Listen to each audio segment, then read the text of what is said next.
That was hard. Alright,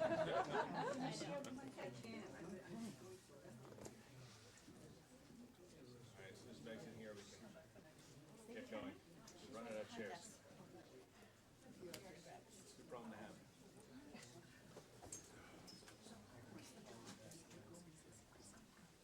Well, that's a good way to start a religious tour. Exactly, I thought so.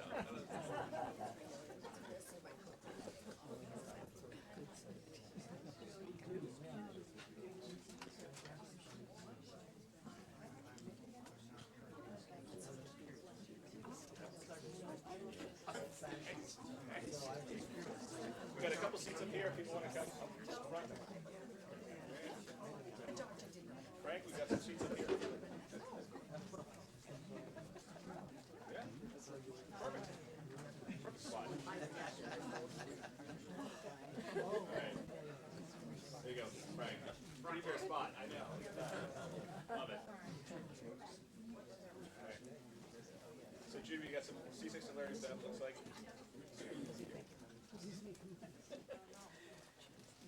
And a couple front row seats if anyone's bold enough to sit in the front. I thought you were going to say you're next to me.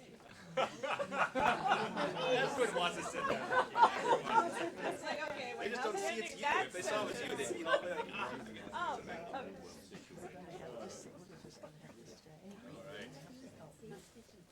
Well, Laura, you can probably see the screen better next to Becky. You don't have to sit next to Becky.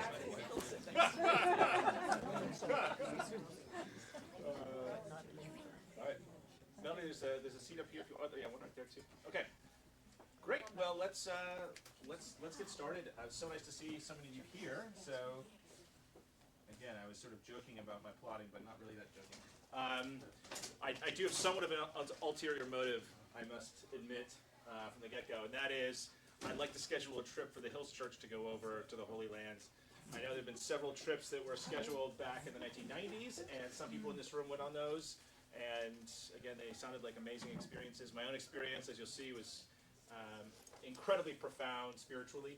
And I came back from it, and the first thing I said was, gosh, we need to organize a trip to get folks from here to go over. So that's part of my ulterior motive in giving this talk, to encourage you to want to go over. So to start off with, I opened with this picture. It's because it gives you a chance to introduce my travel companion who shows up in a lot of the photos.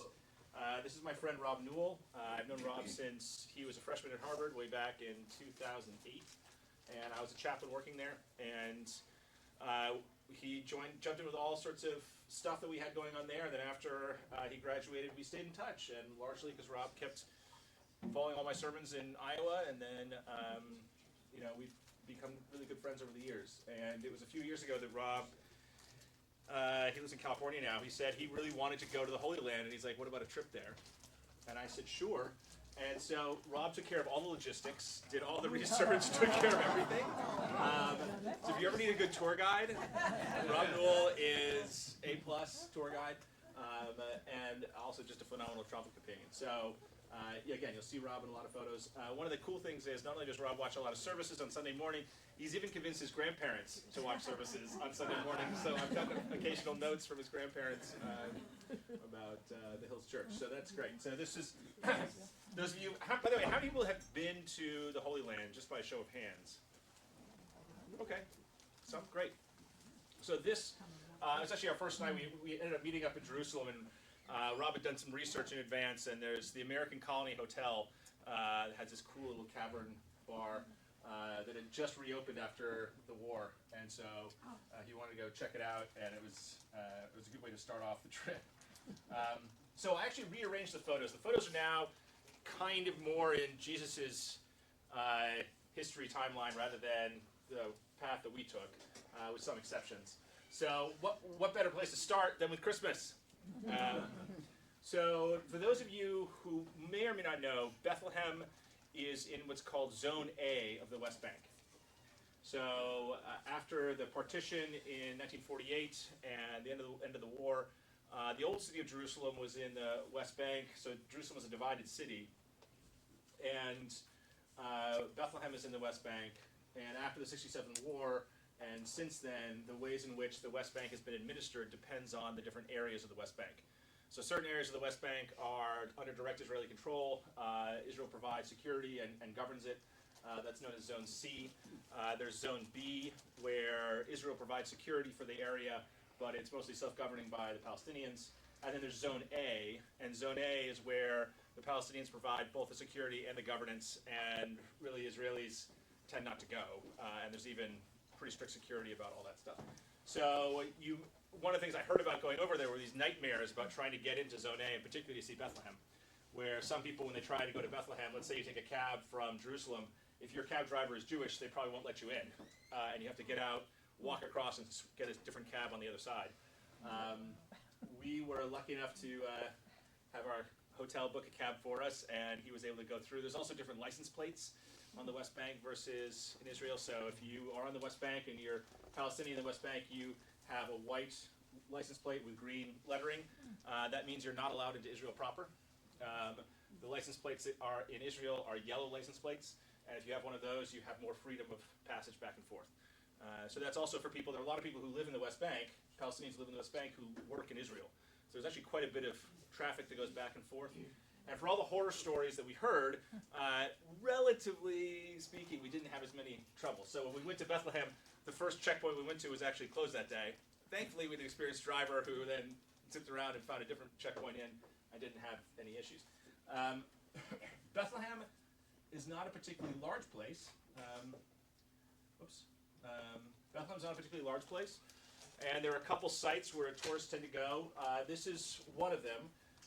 There's this whole area that, by tradition, and one of the things I tend to be sort of a historic skeptic, so I will give you what I think is the honest opinion on various things here. So there's this Shepherd's Field. I mean, it's been honored as a Shepherd's Field for a long time. Again, where the shepherds in the Gospel of Luke would have been. To what degree is that historical? I mean, I can't say, but there's certainly a cool spot there. I love this. Of all things, you can see the Canadians are the ones who built the church there, which I found really weird. So the chapel at Shepherd's Field is Canadian, built by the Canadian Catholics. And on earth, peace to men and goodwill. You can see the Latin up from the angels there. And this is what the Shepherd Field looks like. Profound. But there are these slopes right near the traditional site of the birth of Jesus, and so they're maintained as just fields. I didn't see any sheep, but there's the Shepherd's Fields. Okay, so then you go to the actual Church of the Nativity.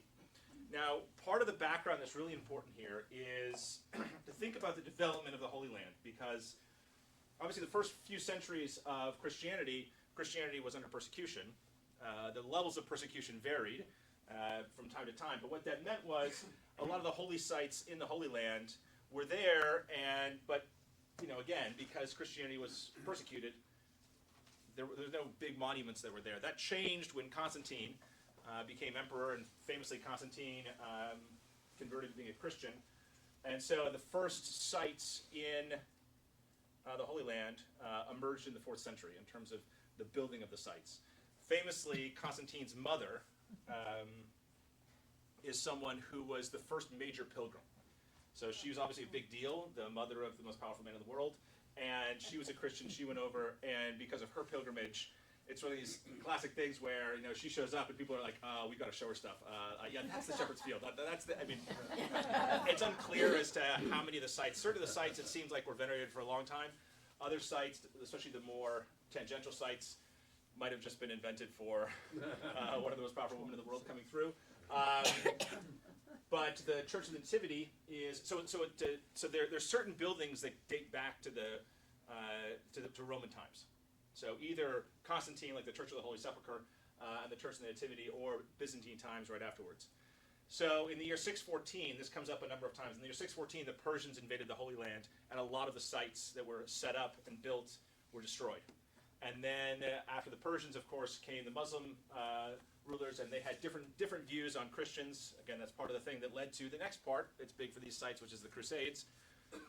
The Crusades starting in 1095 and going into the 13th century. So you have the Crusaders, when they came in, they rebuilt a lot of these buildings, built new buildings, and so there's a whole layer of Crusader things. And then, of course, the Crusaders got defeated and left, and then you had Muslim rule yet again of different types. And certain Muslim rule was more anti-Christian than others. There were certain parts during that rule where Christian pilgrims it was quite dangerous to be a pilgrim. Other times it was less dangerous. The Catholic Church, way back in the Middle Ages, created, under the auspices of the Franciscans, the custody of the Holy Land. And so since the Middle Ages, there have been Franciscans dedicated to protecting the sites, Christian sites in the Holy Land. And during that period of occupation, many of them were there in quite marginalized circumstances, trying to look after these eroding, decaying sites. And you have to realize that during this period, too, the few Christians that were trying to maintain these sites, and again, there were plenty of Christians there, but they were, again, under varying levels of suppression. The Christians that were invading those sites didn't have a lot of money either. There weren't a lot of resources flowing into the Holy Land during this whole period of time, which comes up later on. And so then, starting in the 19th century with the decay of the Ottoman Empire, more and more Europeans came in, and then particularly in the 20th century, during the Mandate period, where after the fall of the Ottoman Empire, the British got the Palestine Mandate, so the British actually oversaw these things, and that really ushered in a whole bunch of buildings. So most of the buildings that you see are actually 20th century churches. And the latest of which you'll see very soon is the Basilica in Nazareth. That was built only about 25 years ago. So you can see, it's interesting to see these layers when you're there, and these just big gaps that are there in between. And the Church of the Nativity in Bethlehem and the Church of the Holy Sepulchre in Jerusalem are two of the only ones that are left that go back to Constantine's time. So for whatever reason, these seem to be somewhat protected, although the story of the Holy Sepulchre is entirely different, which we'll see in a second. So here's the Church of the Nativity. Famously, the Church of the Nativity has this door. The front entrance is intentionally one that makes you bend down. And I don't know, I forget when they say that this was actually put in. You can see from the door frame that was probably not original. But they wanted to make sure it's this door of humility that anyone going in, no matter who you are, whether you're president, whether you're an emperor, everyone's kneeling down before they enter the Church of the Nativity. So again, Rob's about my height. It shows how big the door is. So pretty much everyone's got to bend down. Here's the interior of the Church of the Nativity. Now, the neat thing about the interior of the Church of the Nativity, that also speaks to its age. If you've ever been to any ancient Greece or Roman site and you see temples there, they're rows of columns, either 2 rows or 4 rows of columns that form a typical basilica format. Churches that date back to the 4th century, like for instance, if you've been to Rome and you go to St. Paul's outside the walls, that's one of these churches that dates back to this period. There's a very particular format, and then there's an apse in the far east end, generally. So the architecture of this church, of the Church of the Nativity, is typical for a church of the 4th century. And again, it's been added onto and changed. The ceiling was actually put in by the Crusaders, but still a very old structure for the Holy Land, as we'll see. Yep, there's the ceiling, which I think is pretty cool ceiling. So underneath, if you go to the Church of the Nativity, underneath on one side is a shrine dedicated to the slaughter of the Holy Innocents. So this is the text in Matthew 2 where Herod orders the death of everyone 2 years and younger in this area. It's a feast day that's recognized, I think, in December 29th or December 30th. I have preached on it before, a nice happy sermon on the slaughter of the Holy Innocents, but only preached on it once. But here's the Holy Family fleeing the sort of persecution of Herod, and here are the Holy Innocents as saints in heaven for their martyrdom. There's also a little ossuary there that they claim has the bones of the Holy Innocents. Of course, you look in there and you realize that a lot of the bones are adult bones, and they're clearly not. But again, don't let truth get in the way of the good story. It's one of the big themes of the sites. This is hilarious. So this right here, so underneath the Church of the Nativity is the site that's historically listed. This goes back, at least to the 4th century, if not before. So it's a fairly old site for the birth of Jesus. And it's underneath. Now again, according to tradition, the Catholic tradition, Jesus was born in a cave, in a manger in a cave. And so supposedly this church was built over this cave. And so the church is underneath the main area. And so this is what the area looks like. This is what I mean, like things are... Now the other thing about these churches, especially Nativity and Holy Sepulchre, they're divided among these different Christian groups. So anytime you want to actually fix anything, you need to get all the groups to agree on it, which of course they don't agree on anything. So changes happen very slowly. I mean, like in the term of centuries. Interestingly, you can see some of the char here. Apparently this was lit on fire at one point. The story, the guy who we didn't really want as a tour guide, but sort of he needed the money and he just started following us around and finally like, okay, we'll pay you. He claimed that the fire was set by one of these Christian groups mad at the other Christian group for something they did about, so he lit the whole thing on fire. And then later on, there's this sort of leather painted hanging that was given. And again, it's like, one of the things that cracked me up, in the Church of the Nativity and the Church of Holy Sepulchre, two of the holiest sites in all of Christianity, some of the art is like very BC grade art. I mean, it's like, you would think that they could have better art for as famous, but again, they didn't have any resources back when they had these churches, and to install anything new, you'd have to have everyone agree, and no one's going to agree, so it just is what it is. But this is looking towards one end, and then this is actually the site itself. Here's Rob spending his own time over the site, and so there's this. And a lot of the stuff here is very Eastern Orthodox. It's not my aesthetic style, but such is life. So that spot, which I can see another picture of soon, is supposedly the spot. See, there it is without Rob.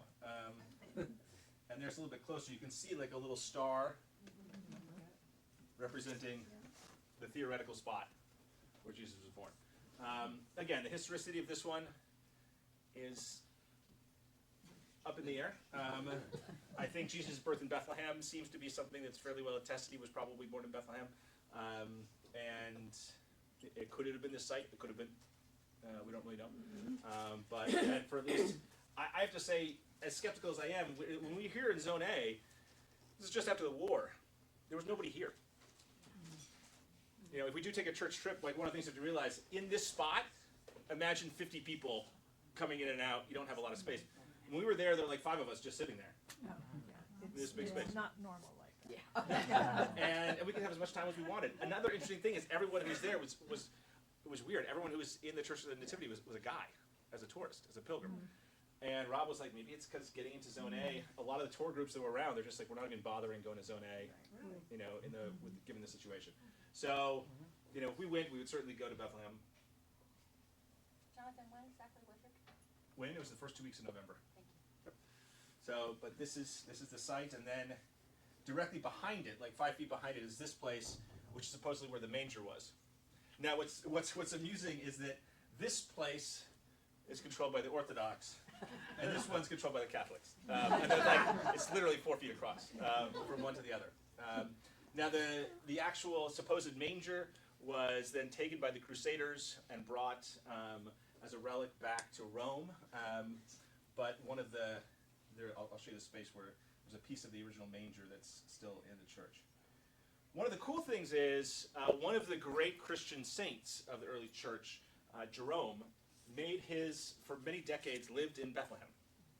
And apparently, I thought this was super cool, he actually did his work. Again, he translated the Bible into Latin, the so-called Latin Vulgate, that was the translation of the Bible for over 1,000 years in all of Christianity.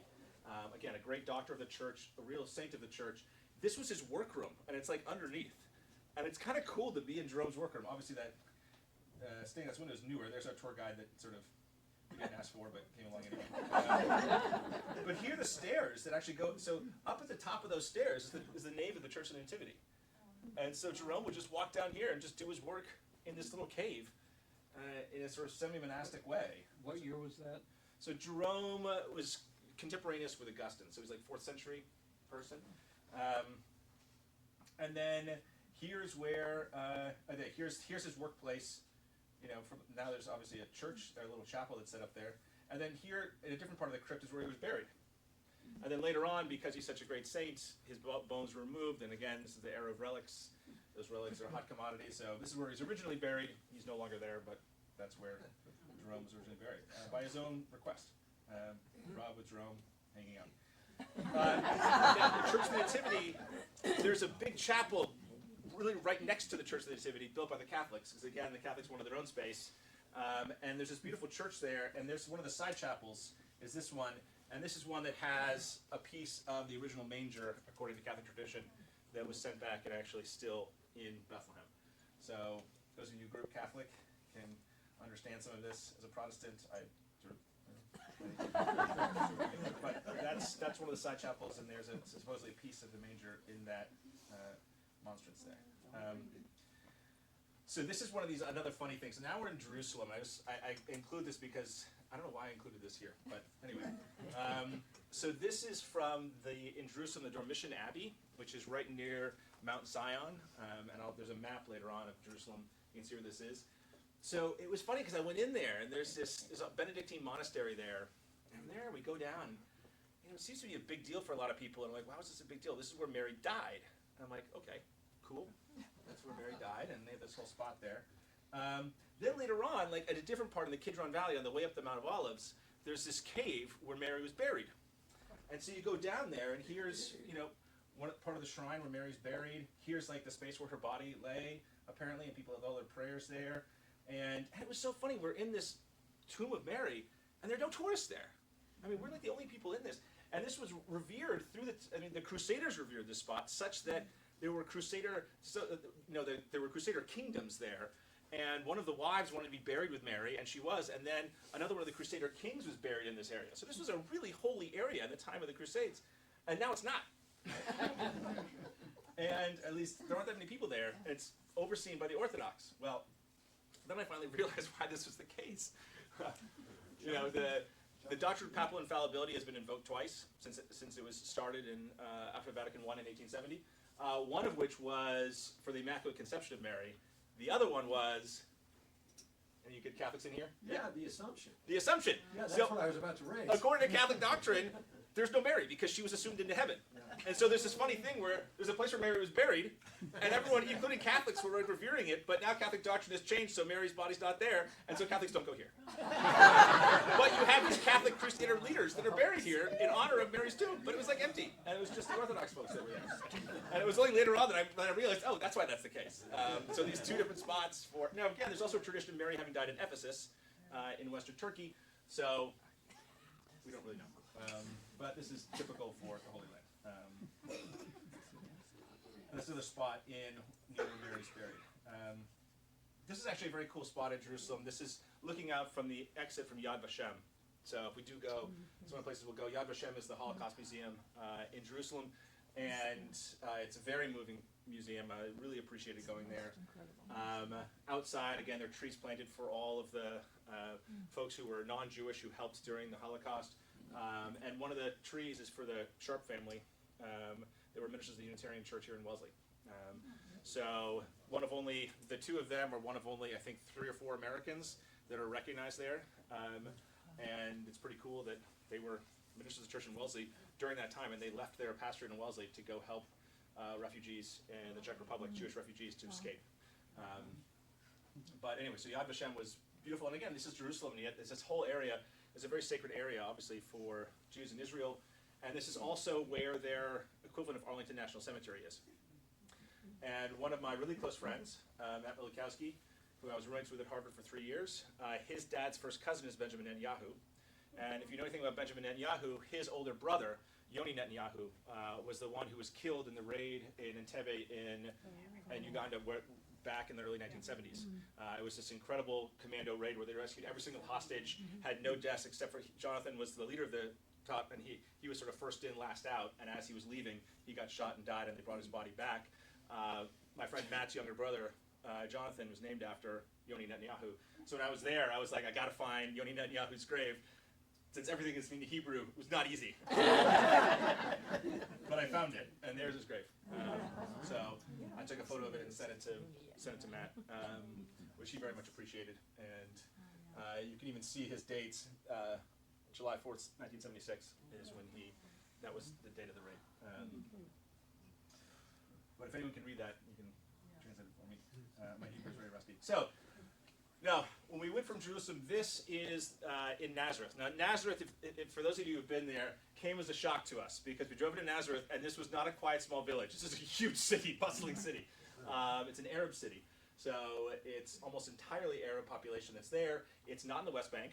And again, it's important to remember that when Israel got its independence, or when Israel was created as a state and there was the war right there, after the conclusion of the war, everyone who was in the boundaries of Israel was a citizen of Israel. So there are quite a few Arabs formerly Arab Christians, most of whom were left, but then Muslim Arabs as well, who are citizens of Israel. It's the Palestinians in the occupied territories who are not citizens of Israel. So, like in a place like Nazareth, which is predominantly Arab within the state of Israel, these are people who are citizens who vote, who have representation in the Knesset, etc., within Israel. So here is the Basilica of the Nativity, brand new. This thing is amazing. The Catholics built this, and they did it right. I mean, the outside is not that impressive, but you go inside, and it's like blow your mind. What is the meaning of the pattern in the pavement? That is a very good question, and the answer that I do not have. But you can probably use your imagination and think about it. There's a lot of more contemporary art in Church of the Nativity, Basilica of the Nativity, or Basilica of the Annunciation. Sorry, Basilica of the Annunciation, Nazareth. So the cool thing is they've retained. This is an archaeological site, and so you can see this is some of the archaeological work that they've been doing in Nazareth, in the area that historically was identified as where Mary and Joseph had their home. And so this whole area is roughly that area, and it's nice that you can look and you can see those ruins if you like, and there's some descriptions of them there. But here's the church. If you've been in this church, it is incredible, and these pictures do not do it justice. I mean, this sign here is like 6 feet tall. These are very, very high. Now this is the bottom floor. Okay, it's multiple floors. So you walk in, and as you look down, there's the area. This area right here is the area where the Annunciation supposedly happened, where the angel Gabriel came to Mary, said, you're gonna have a baby, and his name's gonna be Jesus. And she's like, yes. Yes. Mary. This is another photo looking down, and you can see this is in Nazareth, so there certainly are a few more tourists. But there's the cave where supposedly the Annunciation happened. And again, you're on this top floor, and you go down, and so the Mass can be celebrated here. But there's an entire upper floor where the main basilica is, all these holes in the floor. And again, this was only built. And there's the actual space, the old cave. And again, this is all, as with all these cities, stuff's been built up in layers. This would have been at street level. Now it's, buried down below, but it's at the same level as some of those archaeological ruins. And this was supposedly the House of Mary. And again, this goes back quite a ways. There's no real reason to doubt that people were there. This comes up even more so in Capernaum. So I'll describe it more in Capernaum. But anyway, but then you look up through multiple layers from the bottom, and then this is the top floor of the main nave, where again you can look down. There's an entire layer, and then look down again, and there's where Mary's thing is, all built on top of one another. This is one of the things I thought was very cool. When they built this, they had different countries create murals of the Annunciation, and so you can see some of them here, where each mural. Each one as you go through is a different country. That's Japanese right there, and you can see there's a Mexican one all the way around the entire interior of the basilica. So it represents the true global nature of Catholicism. I won't have you guess which is the American one, because I'll show you in a second. This is the American one. So this is the American one. Yes, Anne. How old is the oldest part of that church? That cave down at the bottom goes back to, when you had, again, it'd be in the 4th century that they would have been building stuff there. The building was, I presume, built in sections, right? Whatever was building, they took down the old church that was there, and they built this church At one time. And about 25 years ago, yeah. How old was it? This basilica is only about 25 years old. But again, the foundations go back to, as I said, the early period of the 4th century. But here's the American Annunciation. It's sort of a weird face of Mary's, though. It's kind of scary. It looks scary. But that's the American one. Now, right next door to the Basilica of the Annunciation is another church that's dedicated to Joseph. And this is the sort of little apse area here, and you have the Holy Family with Jesus growing up in Nazareth. And then underneath, which is at the same level as the cave, this was supposedly, according to tradition, Joseph's workshop, where he would do his carpentry or other sort of skilled labor. And there's another picture of some of these. So they maintained all these foundations and built on top of it. Now again, how historical is this? You can read the different evidence and draw your own conclusions, but this has been venerated for at least 1,500 years. So now one of the cool things, I love the story in Luke 4. If you're familiar with the story in Luke 4, Jesus opens his ministry by going into a synagogue in Nazareth and reading from Isaiah 61, saying the Spirit of the Lord is upon me, etc. And then how do people respond? Well, they try and run him off a cliff. And so I was like, I gotta find this spot. This is happening. This is great. And it's like literally 100 yards, 200 yards from the Basilica of the Annunciation.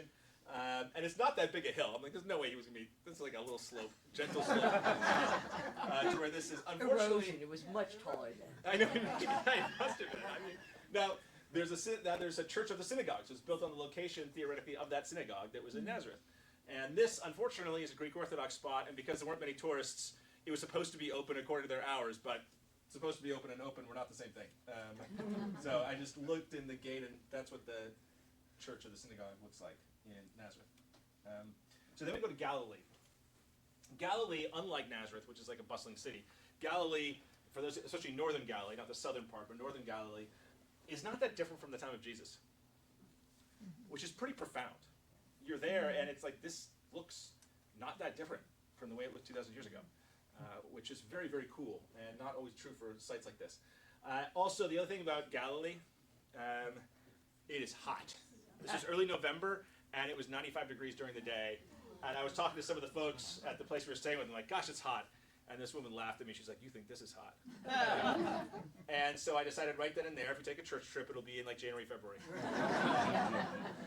Because when you're wilting and dying of the heat, it's hard to have a great spiritual moment when you are overheated. So just that's one note. But you can see how beautiful the Sea of Galilee is. So we stayed at a place that maybe if we take a church group, we'll go stay. It was recommended by the rector in Darien, Connecticut, the Episcopal Church there. They go every year to the Holy Land, and this is where they stay when they're in Galilee. It's a retreat center built by German Catholics. The German Catholics oversee, which we'll see in a second, the Church of the Multiplication of Loaves and Fishes, German Benedictines. And so this is a retreat center built for church groups right there. And it's right on the Sea of Galilee, gorgeous views and settings. They have a dining room. And again, there are fewer tourists now than there normally are, so it was not that crowded. But it's set up for tour groups to come through from churches like this one. But this is the view from, this is what you wake up to when you're, I've got some other views too from there. So this is good just to orient yourself in terms of the Sea of Galilee. This is the Sea of Galilee. You know, here's Tiberias. This area, this triangle, is predominantly where Jesus did all his ministry. Not a big spot. It's only a few miles across, 5 miles. You can walk it in an afternoon. And so this is where all these spots are that are up there. And so it's remarkable, when you're up there, you're like, oh, Jesus spent a lot of time here. Like, without a doubt. This is the area, and it's largely untouched from those periods. So it's pretty profound to be up there and walk around this spot, and it hasn't changed as much in 2,000 years. And this is, unlike some of the things I might be skeptical about, like the Assumption of Mary spot and other things, like this, there's not skepticism about this. This is actually where Jesus was, without a doubt. Oh, this was in there. I thought that was the weirdest Jesus. There were a couple of Jesus icons where I was like, ooh, this is one of them. All right, so close by, you'll notice, if you look at the map, so we are staying right here, basically where 5 is, and relatively close by is the Mount of the Beatitudes. So this is the traditional location for where the Sermon on the Mount happened. Again, you remember there's the Sermon on the Mount in Matthew, there's a Sermon on the Plain in Luke. Matthew puts together the sayings of Jesus from Q to create the Sermon on the Mount. So was the Sermon on the Mount delivered as a sermon the way we have it in Matthew? Probably not. Were sections of that delivered? Without a doubt, from Jesus, yes. Where they were delivered, in Matthew it's on a mount because it's this whole like new Moses. Again, in Luke it's on a plain. Where they were delivered, I don't know. But the reality is, he was on this mountain.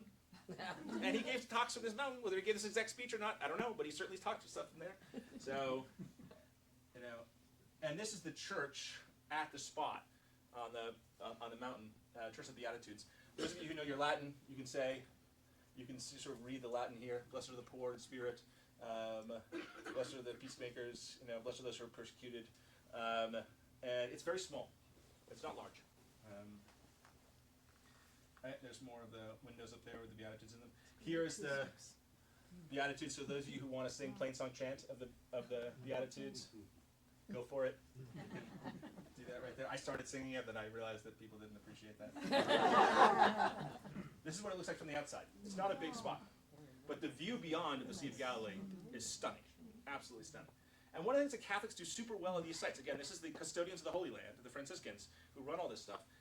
one thing they do so well is they have all of these shaded areas with benches so that tour groups can sit there and read the Sermon on the Mount and pray together and have moments together. It's meant to be a spiritual place, and they've set it up to be a spiritual place, which I very much appreciate. And since it was so empty when we were there, like there's a ton of space. I mean, they set it up for when people are there. Here's another view from up there, just how beautiful it is from up there, and how dry it is. This is very much desert area. But again, in this little garden next to it, where they have all these benches, they have all the Beatitudes there. You know, blessed are those who mourn, for they will be comforted. And this is what they look like, even covered. So church groups can sit there and have their moment. Right in this beautiful garden right next to it. Blessed are the poor in spirit, for theirs is the kingdom of heaven. So then nearby is the church area for the multiplication of loaves and fishes. And the nice thing about this, the reason why this site is identified, because in the story in Mark of the feeding of 5,000, it says afterwards he then crosses the Sea of Galilee to Bethsaida.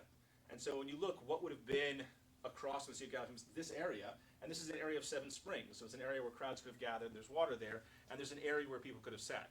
So, and this is, again, the feeding of 5,000 is one of the only stories that shows up in all 4 Gospels. So when you're thinking about historical things, the feeding of 5,000 was certainly something that was very much attributed to Jesus. And this spot is as good as any for where it could have happened, based on the descriptions that we have. And this has been a spot that's been identified as that for, at least 1,500 years. Because one of the things about this area, and this is even more true in Capernaum, is that when, in the 4th century, people started to build stuff there have been Christians living there from the time of Jesus to that point. And so, as I point out, I live in a parsonage right next to where Kathy Lee Bates lived in high school. And that's marked off. So people's like, oh, where's Kathy Lee Bates when she was in high school? Oh, that's where she was. Okay? Kathy Lee Bates might be important for Wellesley. She's not that important compared to Jesus. Okay? And so it stands to reason, if there are Christians continually living in this area, it stands to reason that there are stories that were around of like, oh, this is where this happened.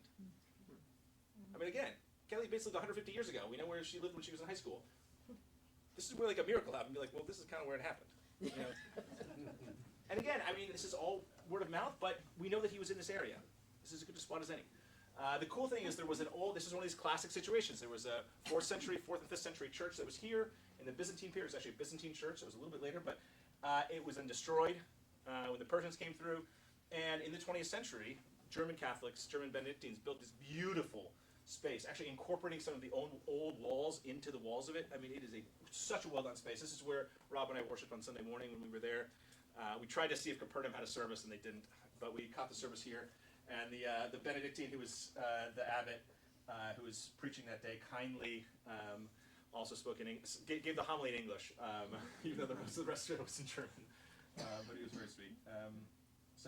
And then in the center area right here is a stone and a very cool mosaic, which is supposedly the location, by tradition, of where Jesus did the miracle of loaves and fishes. And that's where, there's the mosaic. It's a common mosaic you might see.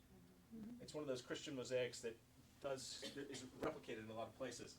And there's this spot where they keep a candle glowing continually. Outside in the little courtyard of this monastery, I love Pax, this Latin word for peace. We got our refreshments of like fresh pomegranate juice. They have pomegranates everywhere, and they have these little juicers, and so you just get this. It's like way better than Palm, and it's like a fraction of the price. So, good to get antioxidants.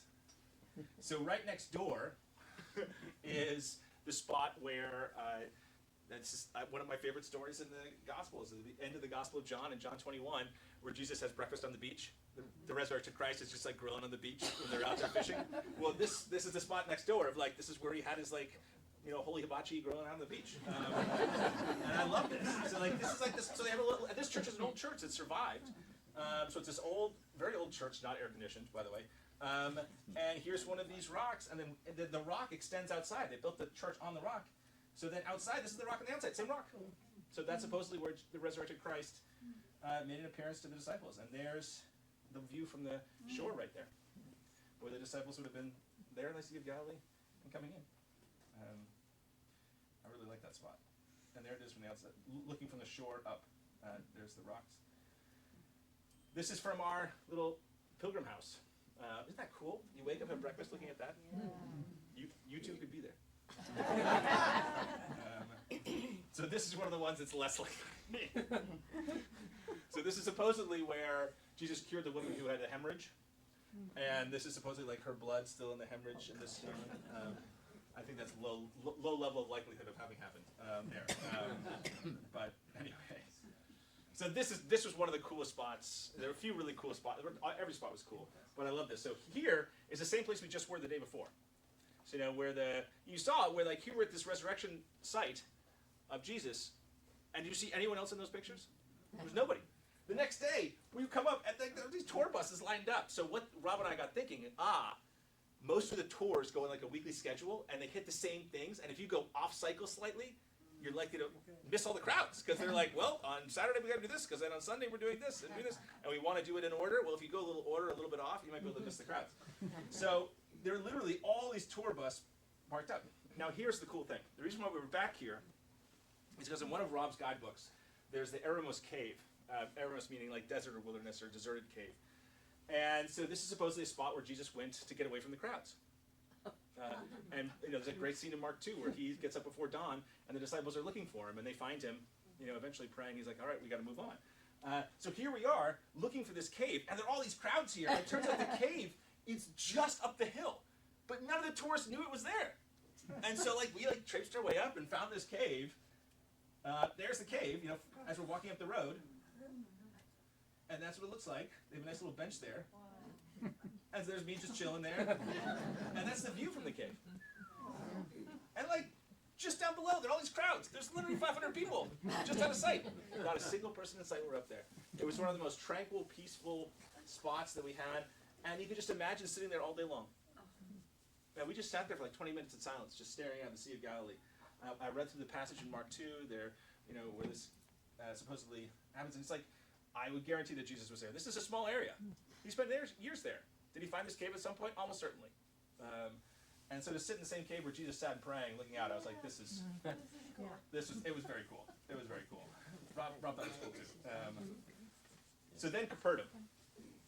Capernaum's divided, as most places are, east and west. The western side the Catholics have, the eastern side the Orthodox people have. This is the entrance to the western side, the Catholic side.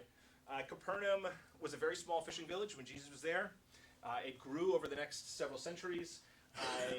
There was an earthquake, it was abandoned, there was a rebuilding of it on the eastern end, and then that was abandoned about the year 900. So no one's been living in Capernaum since about the year 900. And so during the 20th century, there were a lot of archaeological digs and excavations that were going on in Capernaum. So Capernaum is, again, it's just ruins. There's this wonderful, here's Jesus as a homeless person. But again, this is all, the Franciscans who built this, these are Franciscans. So as you walk into Capernaum, they're like, this is who Jesus is, just in case you're curious these days. There's no ambiguity there. Here's the Sea of Galilee from Capernaum, which is just stunningly beautiful. And again, benches under the trees where you can just sit there and stare at the ocean. And for me, this was an incredibly powerful experience for me being in Capernaum. This is Jesus' home base. And literally where I was sitting is exactly where he had sat. And one of the things I found so moving was seeing all these folks that were there. All these pilgrims. There weren't a lot of them, but these pilgrims from all over the world who were there. And one thing that moved me so much is these are all the folks, these are the people who do all the church. Who make every church work. These people. Because of their love of God. And I was just so overwhelmed and so overcome with emotion just looking at all these folks here make all this pilgrimage. And just thinking back to them in their home churches. And all the stuff that they're doing and all the work that they do to bring about all this goodness. And I was bawling my eyes out. I was a real mess. But they didn't mind. So what? Here's someone crying in Capernaum. Great. He's having a moment. So there are all these excavations in Capernaum. And this is sort of Insula 1, the secret Insula. There's a synagogue there. And there's a synagogue that was built as Capernaum got bigger, but underneath, there's a layer underneath. So the synagogue that's the 4th century synagogue, or whatever it is, there's actually a 1st century synagogue underneath there. And so that synagogue almost certainly is the only synagogue in Capernaum, and that's a synagogue where Jesus taught and preached and did all these different things, right there. And then there's this area here underneath that you're looking at right there, that is the historic location for Peter's house. And this is an area that, by the time you get the 4th century, they started building things. Again, there have been Christians there since the first century. And they're like, oh, by the way, that's Peter's house. That's where because I knew his great aunt and gosh, she's, but that's really it. And it has been there's archaeological veneration of that site going back to like the first few centuries. And then when the Byzantines came in, they built an octagonal church around the site of Peter's house. Because it had been a space for the first few centuries, even during persecution times, where it had been honored as Peter's house. And again, there's all this archaeological stuff there. And then the Byzantines came in like the 5th century, built this octagonal church. So when they did these excavations in the 20th century, the Roman Catholics put a church on stilts and built an octagonal church over the Byzantine octagonal church. And in the center of the church, you can look down and see Peter's house. So, yeah. What was the significance of the octagonal aspect? Symbolism, I don't know, it's a good question. Good question. I'm sure there was some, another reason why they built it. One is it encloses all the space, but that's a good question. But here's what it looks like. There's the glass that you can look at and go right down. And it's such a beautiful space. You have this light pouring in all around. Unbelievably tranquil, beautiful. And then, just like the church underneath it has 8 pillars, there are 8 pillars. On each of the pillars, you see these wood carvings. See, there's Peter's house right underneath. And then you have these amazing wood carvings of miracles that happened in that spot, which is legitimately cool.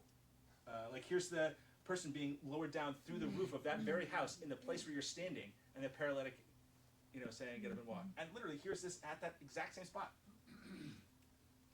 Here's the beautiful altar that's there. And then this is the one where Jesus in Mark 2 is sitting with tax collectors and sinners.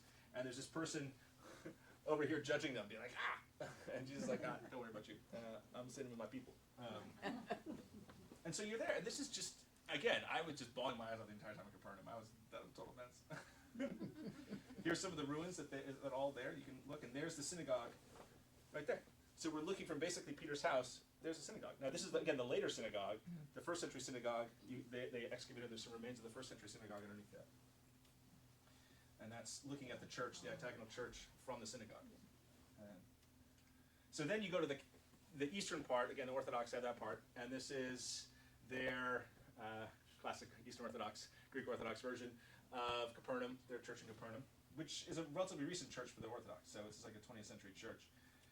And it did crack me up that someone left the Jägermeister as an offering to Jesus. I could not get over that. I was like, of all the things to leave. There we go. Leave the Jäger. And again, here's the breakfast on the beach. Here's the resurrection appearance in John 21. And Peter, diving in to go see him. Again, one of those stories I love. Peter and Paul, very close connection. I was like, some of those monks. Anyway. There's John the Baptist. Very typical John the Baptist. And this is funny. So we're starving. We're going now to the place where you had the Gerasene demoniac, which is just around the corner. And we're like hungry for a place. We look on Google Maps, and there's this literally like side stand. It's got this amazing smash burger, And yeah, it was both meat and cheese. And I was like, okay, this guy is not orthodox, but he made a darn good burger. I was like, this is fantastic. Outdoors in the shade. So this right here. So those who went to the Holy Land in the 90s with Charles Page, he did a lot of excavations in this spot in Kersey. And so this was the traditional site for the Gerasene demoniac, where then gets pushed into the flock of pigs, and the herd of pigs, and they run headlong into the ocean. This is supposedly where that happened. And there was this later Byzantine church that was built there, that given its size and given the fact that it had these baths, that's the stuff that Charles Page excavated, it was almost certainly a place where a lot of pilgrims came. So this was a popular pilgrim site in the 5th and 6th centuries, before the Persian invasion and all this got destroyed. So here's from up on the cliff, you can see this is where the herd of swine would have gone headlong into the water. And then there's also evidence of a Syrian tank that was destroyed back in the 1950s. And we actually ran into this guy who was in the IDF, and his girlfriend were there. And so I was like, oh, what's the story of this? And he told me the whole story of this and what happened. And it's supposedly a pretty well-known story within the IDF in terms of IDF bravery. And so they kept the Syrian tank there. And here's this IDF soldier coming back to visit this spot where like a very early raid, a very early time, like early 50s. Now this is really cool.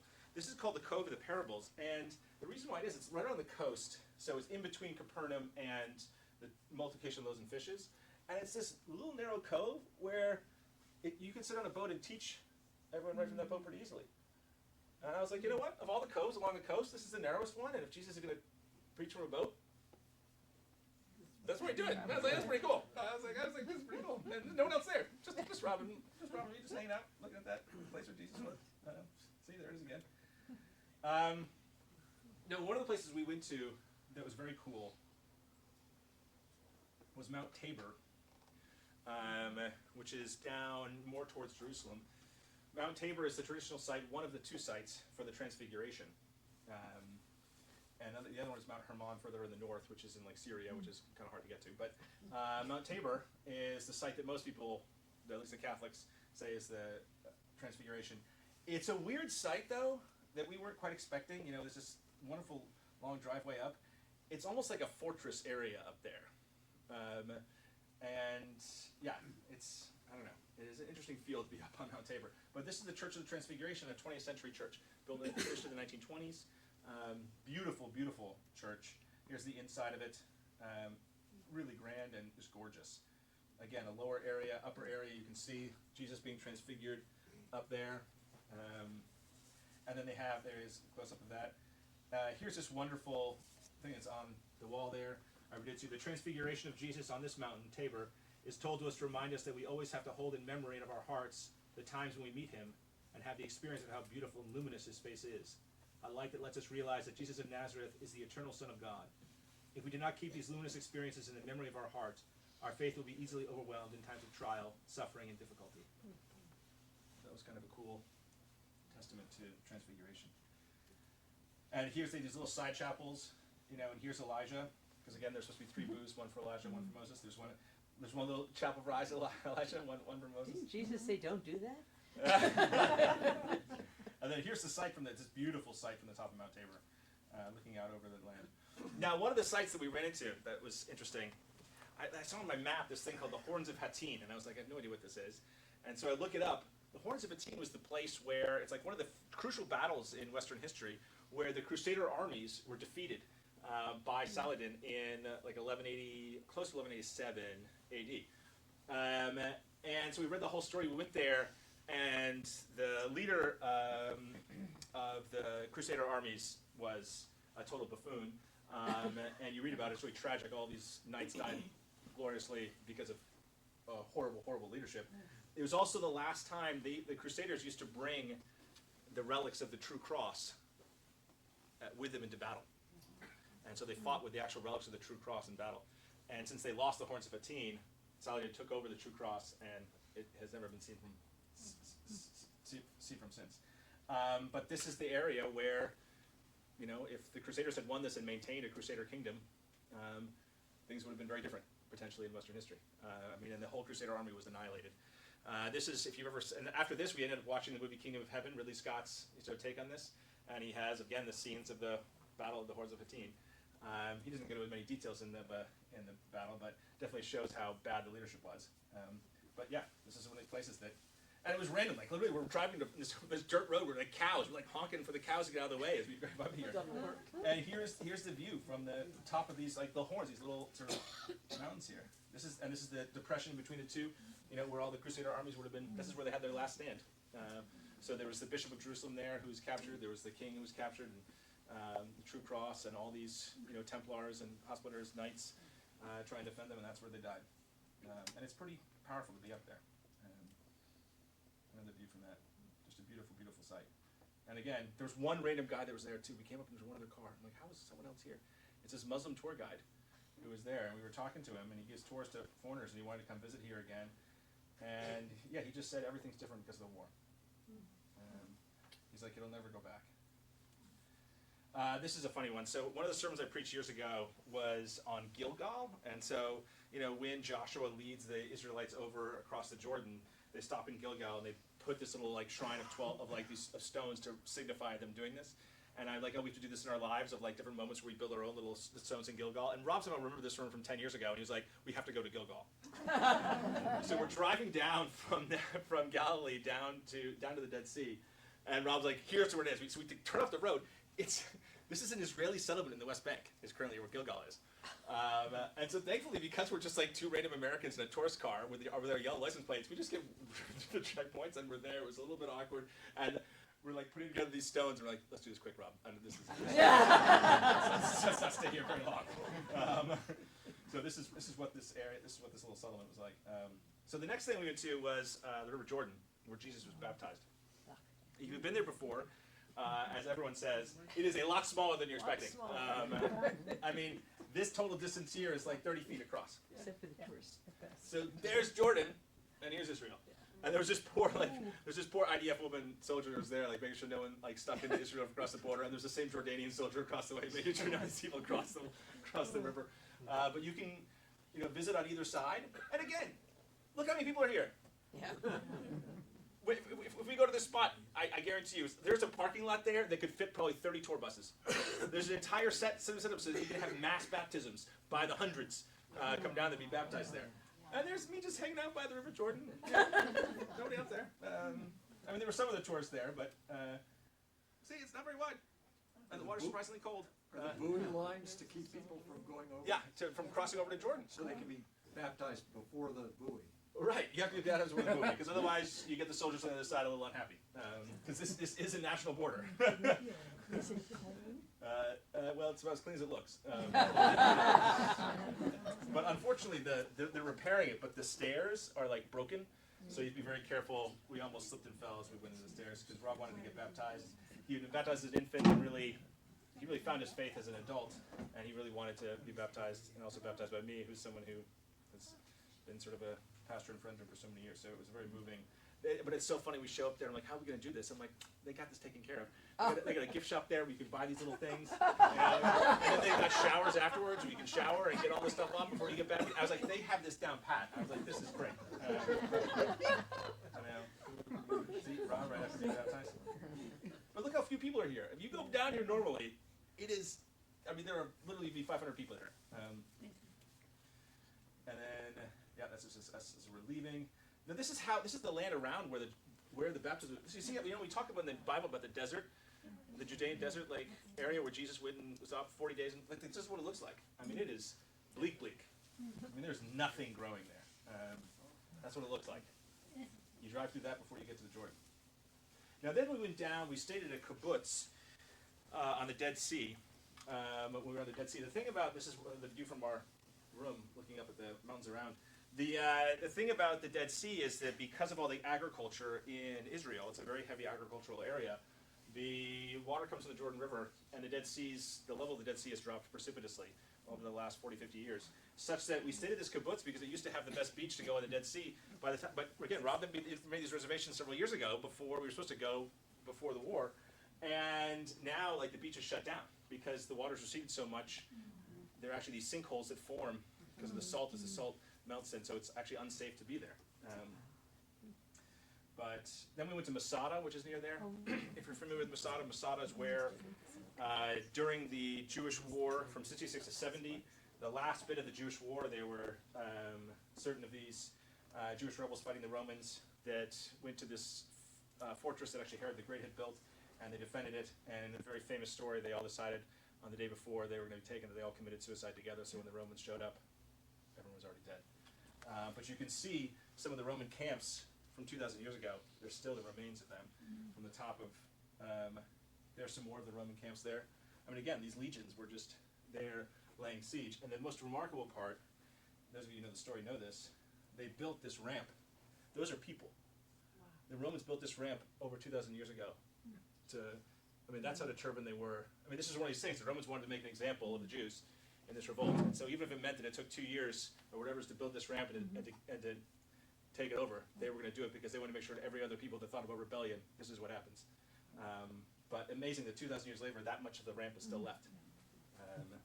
The Romans were determined. So then we went to Jericho. Jericho is also in Zone A, and Jericho is a very economically depressed area. We were definitely the only tourists in Jericho.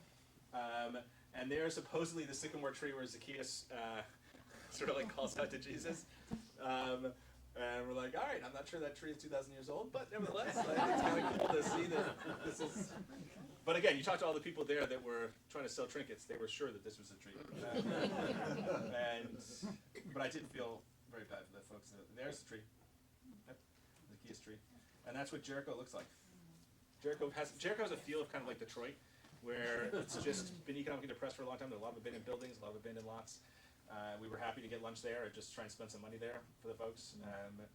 It's a very depressed area. And then this is the ride up. I love this because, famously for the Good Samaritan, there's the pathway from Jericho up to Jerusalem. Well, this is the pathway where those robbers would have hidden in any of these. There's a million places where they could have hidden. Now, one of the things is one of the sites we wanted to see when we were in Jerusalem earlier was Bethany. So Bethany, of course, was where Jesus goes with the disciples before going down into Jerusalem. It's right near Jerusalem. It's where the raising of Lazarus happened. But son of a gun, it's in Zone A, and we couldn't find a way to get into it. And Google Maps did not help us. We have a rental car, and you go there, and the entrance that Google Maps said was not there. And we said to Google, we want to go find a different one. And Google's like, nope, this is the one. And we're like, no, Google, it's not. Trust me. This is what we run into. We can't get through here, Google. And we literally spent about 45 minutes to an hour trying to get to Bethany and trying different routes and driving around. And yeah, it did not happen. So we did not see Bethany. This is the Western Wall. Me and the Western Wall. So as coming back to that war in the year 70, the end of the war, the great temple that Herod had built was destroyed by the Romans. You can go to Rome and see the Arch of Titus and see some of the spoils that were taken out of the temple in Rome, the Second Temple. The only portion of the Second Temple that's left standing of that original temple is this western wall of the large temple complex. So this is an incredibly sacred place for Jews.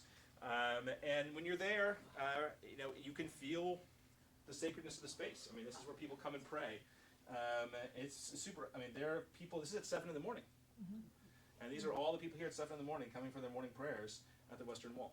It's a pretty profound space. Then, because we're not Jewish, we are allowed up onto the Temple Mount. Temple Mount, which is the area where the temple was. The temple that Herod had built was. And when Muslims conquered Jerusalem, they ended up putting this mosque, the Dome of the Rock, on the rock that was built over the area where the original temple was built.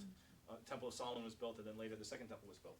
There's now a mosque there and has been for 1,300 years.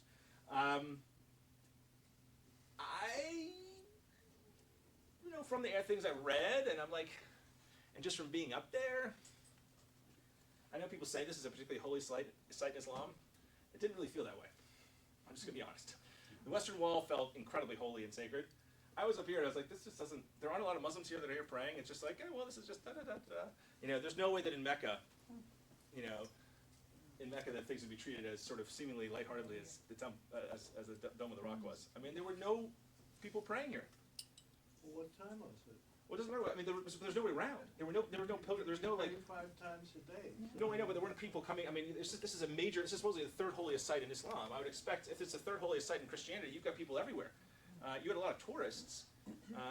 Now there is also a mosque, another mosque, nearby, and there were some people praying there. But for such a holy site, for such a large religion, I was actually taken aback by how. I don't know. It just felt weird. And this, when the Dome of the Rock was built, the person who built it. Like intentionally in the inscriptions are stuff that Jesus is not the Son of God, and it was definitely a statement piece to Jews and Christians when it was built. Now, when the Crusaders took over Jerusalem, they turned this area into the original palace for the kings of Jerusalem, and then he handed it over to the Knights Templar. The reason why they're called the Knights Templar is because their home base was right here. They turned it into their home base. Now, one of the interesting things is the Crusaders didn't touch the Dome of the Rock, though. They left it as it was. They did not alter the Dome of the Rock. In fact, they put up a barrier protecting the rock from people that were there. They left the mosque exactly as they found it, which is interesting because the Crusaders are not known for that kind of stuff, but they had enough respect for Muslims that they left it. Here is the Golden Gate. This is where Jesus likely would have entered into the temple's precincts. It's also where Peter did his first miracle, where he's like, gold and silver have I not, but what I have I give to you. In the name of Jesus Christ, stand up and walk. That happened right there. There was a security guard who was not happy about me wanting to go down there and told me on no uncertain terms I was not allowed to go down there. And here's some more of the now, one of the things that shocked me, part of the temple precincts, there's just trash there, which I didn't know what to make of.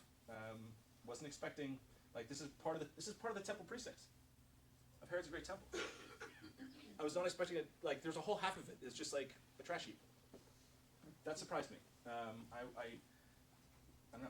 I'd be interested to talk to some of the Muslims. Why is half the temple not a trash heap? But anyway, afterwards we went to Rob's favorite hummus place. The hummus there is amazing. I would highly recommend it. There are some of the markets in Jerusalem. They're everywhere. Although the funny thing with the markets, they're clearly owned by some organized crime thing because they all sell the same trinkets, and it's like, you're not making money off this. I don't know what the deal is, but there's some sort of something, and it's not them selling you. So this is St. Anne's Church. This is the church near the Pool of Bethsaida. Again, where Jesus cured a man in the Pool of Bethsaida. This is also the same location. It's called St. Anne's Church because it's where Mary was supposedly born. Anne and Joachim, Mary's parents. This is the historic location for their place. And so down underneath the church is a little cavern where Mary was supposedly born. And here's where the Pool of Bethsaida is. You can read John 5 to read about that. There's Rob sitting by the water. Now we get to some of the Holy Week stuff. So this is this is the Syriac Orthodox Church. The Syriac church is very small, obviously, but boy, they're proud of this church. They claim that this church is the site of the Last Supper. This church is the site of like 7,000 things, they claim, none of which have historical reality to it, but the guy in there was really enthusiastic about telling us all about this. So this is supposedly the upper room, according to the Syriac Orthodox Church. It's the only church that recognizes this as the upper room location. There's the dude who's giving us a tour. He's super nice. So this is the cenacle. So this is the site that is generally referred to as the site of the Last Supper. So it would have been right on the edge of the old city. It is right on the edge of the old city. There was a church, very large church called the Mother of All Churches, a church on Mount Zion that was built there very early on in the first 4 centuries, because again, this is where the Holy Spirit descended in the church. This is the birthplace of the church, the day of Pentecost. This particular part of the church was more or less preserved, and despite the rest of the church being destroyed. And then the Crusaders and afterwards rebuilt the spot. And the Muslims also saw it as a holy spot because it's right over the supposed tomb of David. So it was preserved in large measure because it's over the historic tomb of David. And because Muslims also revere David, this was left intact. So here's a 14th century sort of location of where the Last Supper was. There's me by the tomb of David. Here's the view of the Mount of Olives behind me. There are some Christian graves in the Kidron Valley as you cross from Jerusalem. So you can see the walls of Jerusalem right there, and you're crossing, walking up the Mount of Olives. Here is Church of All Nations, which is in the Garden of Gethsemane, built after World War I. And here's the Garden of Gethsemane, which I thought was gorgeous. There are these olive trees. Now, these olive trees are supposedly not 2,000 years old, but they're like 1,500-year-old olive trees. So they're olive trees in the Garden of Gethsemane as it would have been 2,000 years ago. And here's the church. Here's the American section, all the different nations, and that's the American. You can see the seal of the President of the United States. Here's some of the scenes in the Garden of Gethsemane that are in the church. Jesus in the agony. The rock is supposedly where the agony happened is right where the church was built over. And there's the betrayal. Here's nearby where the stone's thrown away where the disciples were supposedly when Jesus was in the Garden of Gethsemane. And again, the thing about the Garden of Gethsemane, that's always been the Garden of Gethsemane. Like, that's it. That's the spot. Now, which actually spot was the agony? Was it on that rock, or was it somewhere else? I don't know, but that's the Garden of Gethsemane. And as you walk up the hill, the Mount of Olives, here's the Dominus Flevit Church, which is so beautiful, and it was empty when we were there. There's the Dome of the Rock right ahead, and the old temple precincts. This is the spot where, Jesus is coming down, and he's weeping over the city. And there's this little chapel there. It's this beautiful little chapel. There are all these graves here, all Jewish graves, because of the sort of legend that, again, when the day the Lord comes, this is where God's going to show up on Mount Zion, or on Mount of Olives. And then here's from the Dominus Flevit Chapel, looking out at the Dome of the Rock. Now this is one of the ones that's not like this. You go to the top, and this is the Ascension Chapel, which is actually a mosque. It's teeny. I mean, it's maybe 20 feet across, and that's supposedly the last place where Jesus' foot touched the ground before he was ascended into heaven.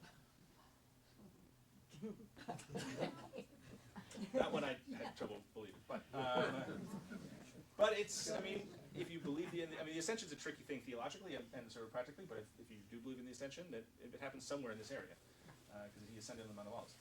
This is Bethphage, where Jesus hopped on his donkey. And the funny thing is, I love this is supposedly where Jesus stepped on. This is the stones Jesus stepped on to get on the donkey. And as one of the commentators wrote, it's like the Crusaders who built this church, or who sort of identified this, must have assumed that a donkey was like their war horses, and you have to need a stone to step on it, not realizing that Jesus didn't need a 4-foot long high thing to get on a donkey. But nonetheless.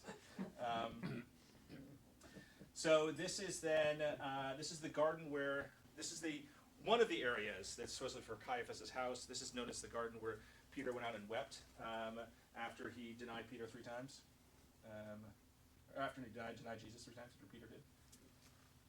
And so this is supposedly the site of Caiaphas' house, one of 2 particular sites of Caiaphas' house, where the initial trial of Jesus would have happened.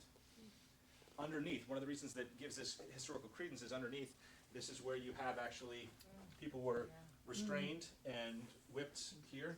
So this is underneath the house. There was a prison, and it goes down into the pit. This is like 20, 30 feet down underneath, and this is where there's a sort of psalm reading. You can do that again. Robert and I were just in there by ourselves, and you look up, and that goes into the skylight into where the sort of trial would have taken place. You can look. There's a pit way down, and this is from this. So then here is just. I won't bore you with all the Stations of the Cross, because as non-Catholics, we're not that familiar with them. But you can mark through the different Stations of the Cross, all the Church of the Holy Sepulchre. The historical nature of the Stations of the Cross is not great. But they're all different stations, and that's a whole other story. But and here's what Jerusalem would have looked like at the time of Jesus. So here's the temple. Here's the Agenio. This is one of the sites for the original supposed start of the walk that Jesus took to Golgotha, right here. So again, Golgotha was outside the city walls at the time. Now it's within the city walls. So this is sort of some of the Ethiopian Orthodox Christians are sort of kicked out of the Church of the Holy Sepulchre, and they just camp out there instead. It's like they literally live there all your time. Now the coolest thing and again, I know it's getting late. I'll make this as quick as possible. So the coolest thing was the Church of the Holy Sepulchre. So this is a church that goes back to the time of Constantine. He literally ordered the construction of it. According to everything I've read quite a bit on this. This is almost certainly the site of Jesus' execution, and almost certainly the site of Jesus' resurrection. These sites go back to, again, the early days, and Christians obviously venerated these sites, and historically it fits a lot of the bill. We'll get to some sort of a coda on this afterwards. But so to go to a church that is built over literally the place where Jesus died and the place where the resurrection happened, this is the church. It's divided amongst all these different Christian groups. It's this hodgepodge building, and that is not as pretty as it could be. But Rob knew someone through the Catholic Church that allowed us to get locked in with 9 other people or 8 other people for we were just locked in there from 7 p.m. to midnight, just 10 of us in the Church of the Holy Sepulchre. So we had 5 hours to just go wherever we wanted, and it was just us. And so we just could sit in Jesus' tomb just by ourselves and pray. Sit at Golgotha just by ourselves and just pray. Generally, when you go to this place, especially when it's not sort of just out of the war, I mean, it's like you're like cattle moving around, and you can be like, we had all the space we wanted. We could have stayed all night if we wanted. So this is all from time of the Holy Sepulchre. We were just alone, where Jesus died and where Jesus was risen from the dead. Here's some of the rock of Golgotha. This is supposedly where the body was put down to be prepared for burial. There's the door when they locked us in. Here's looking from the door. So on the other side of this is the Greek Orthodox section. This is the Catholic section, and there's lots of. Why were you locked in? Why were you locked? Well, because they closed the church at 7 p.m., so no one can come in. But we were allowed to stay there, and we could have stayed overnight.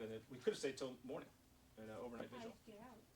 Well, because that particular day, the Armenians were having a service at midnight. And so at midnight, they opened the church let the Armenian service start, and then after we were stuck with that, we're like, okay, we don't need to stay up the entire night, because I don't want to fall asleep with the Church of Holy Sepulchre.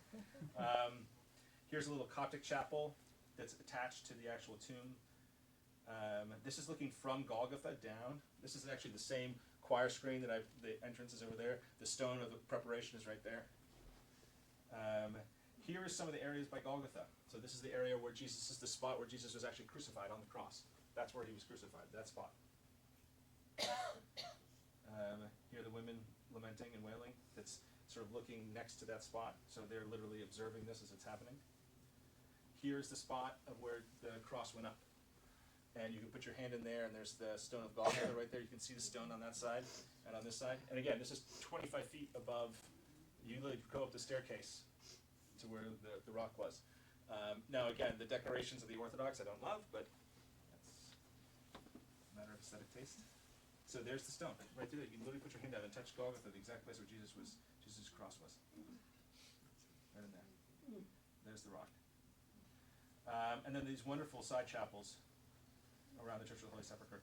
The Armenians have this wonderful section down below, and this is the rock. So carved out under Golgotha is this little chapel here.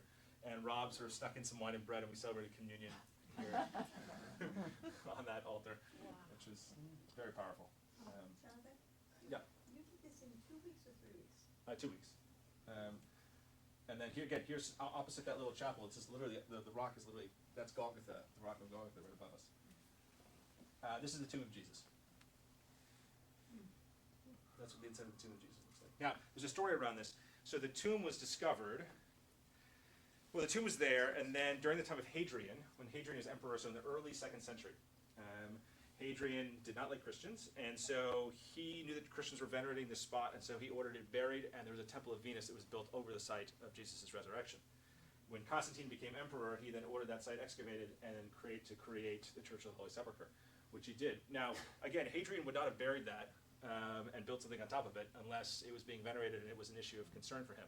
So the likelihood, again, of this spot being a spot is extraordinarily high. There was the tomb itself had been excavated, and there was a building built around it in the center of the Constantinian church. The Muslim Caliph of Egypt was a little bit unhinged, and in the year 1008 decided that all Christian churches in the Holy Land should be destroyed. He ordered that pickaxes were taken to the tomb of Jesus, and it was pickaxed to the ground and destroyed. And so the actual tomb itself no longer exists because it was destroyed in the year 1008. But the spot of it, they knew where it was. Obviously, when the Crusaders came in, the church was still there, and it was just ruins where the grave had been. They built a new spot over it. So this is not the actual cave, obviously, but it is built on the little spot where Jesus' tomb was. So it's, again, to be able to go in there by yourself and just hang out as well. This is the Greek Orthodox main section. There's the tomb of Jesus. This is the current, this is what they built. It's a little gaudy, not exactly my taste. And there's a little antechamber, and then inside the antechamber is this picture that I showed you before of the actual tomb. But that's what it looks like, and again, there's this wonderful dome, and then where you're standing right now, if you turn around, there's that Greek Orthodox nave that I just showed you. Now, this is very cool. So just off, so if you look at this spot, just on the other side of these 12 pillars is an area that, this is very, these tombs are tombs that are leftover tombs from the 1st century. So again, there were other people buried there. There were other tombs that were there. Here's 2 of the tombs that were there. One of this, by tradition, one of them was supposedly Nicodemus' tomb, and the other was someone else's tomb. I'm trying to remember who else was supposedly buried there. But these are tombs from the time of Jesus that were they preserved them. And it's pretty wild to look at this tomb and be like, people were buried here 2,000 years ago. And then here's the rocks covering up some of the other tombs. Right behind the Church of the Holy Sepulchre. This is where people were buried. This is the exact spot where Jesus was buried. This is the same area. And this is above. This is the little tomb of Jesus. There's the tomb above. And this is me inside. This is inside the tomb of Jesus. This is the platform roughly in the same location in which Jesus' body lay. Now these are the stairs as you come in going up to Golgotha, which are just remarkable. There's the stone where he was flagellated on. There's me praying, and then Rob snapped that picture without telling me, which that's kind of a cool picture. It's happy he did. But that's inside the grave, inside the tomb. Now, and again, don't worry, I'm getting right at the end. So, not everyone loved the way in which the Church of the Holy Sepulchre looks, with all of its decorations and all these different things. And also, it doesn't look like much. It doesn't look like what it's described as biblically. And it's currently inside the old walls of the city. So there were people in the 19th century who were wondering, is there another site that actually would have been more likely to have been Golgotha? And there was this mid-19th century sort of archaeologists who are like, well, there's this quarry site nearby. That looks kind of like Golgotha. You know, maybe that's the actual site. And then Charles Gordon, who was then leading a lot of the forces of the British in Egypt when he was visiting Jerusalem, really didn't like the Eastern Orthodox and the Catholics and said, no, that's clearly not the right site. This has got to be the site where Jesus died. This makes a lot more sense to me. So this is known as Gordon's Calvary. And right opposite that, see, there's Gordon's Calvary. And there are the buses that are right parked next door. And so there's this whole area there. Now there were tombs there, but the tombs and the sort of decoration of the tombs date from like the 6th century. So while there are tombs there and while there are old tombs there, you can see in the 19th century they discovered these tombs, and it's like a garden area, and you see this thing looks like a skull. You can see why they were like, oh, this seems like Golgotha. There are no reliable archaeologists today who would claim that this is the actual spot. It's known as the Garden Tomb. There's still a lot of tourists who go there. It's run by an evangelical organization in England, and so a bunch of evangelicals really like this spot. It also feels more like John 20. You're there and it really feels like John 20. You're like, this looks like all my pictures that I grew up with. I get this. The Church of the Holy Sepulchre does not look that way. But in terms of actual sites, I mean, no reputable archaeologist would say that this is the actual site. Here's the Garden Tomb. Here's the spot in the tomb. Now this, again, these crosses, you know, they date from like the 7th century. They're very old. This tomb pre-existed and is an old tomb. Don't get me wrong. But it's not a tomb that was used in the 1st century. But it is interesting to note that there is a minority report on the tomb. And it's beautiful. The Garden Tomb is beautiful. Don't get me wrong. And you can see why people pray there and venerate there. But this is a neat Lutheran church right opposite Church of the Holy Sepulchre. And this is Christ Church. This is one of the last slides. I remember I was kind of curious about the Episcopal Church here. It turns out the Episcopal Church here was established as a missionary church to convert Jews to being Christians explicitly in the 19th century. And it's very conservative, evangelical, even to this day. And, you know, but like they even have these brochures being like, this is why our purpose was not to convert just Jews. And you're like, if you have to write a brochure about that, that was probably your original. I mean, all the history is like, oh yeah, that's why this was established. It's like, we convert other people, not just Jews. It's like, okay, well, you know, that doesn't make you feel that much better. But anyway. So then this is Tel Aviv. This is our final, and then here's Jaffa, which is very cool, beautiful old Jaffa, which is in Tel Aviv. And then here's from Jaffa looking up the coast to Tel Aviv. And that's it. There's the sites. Great.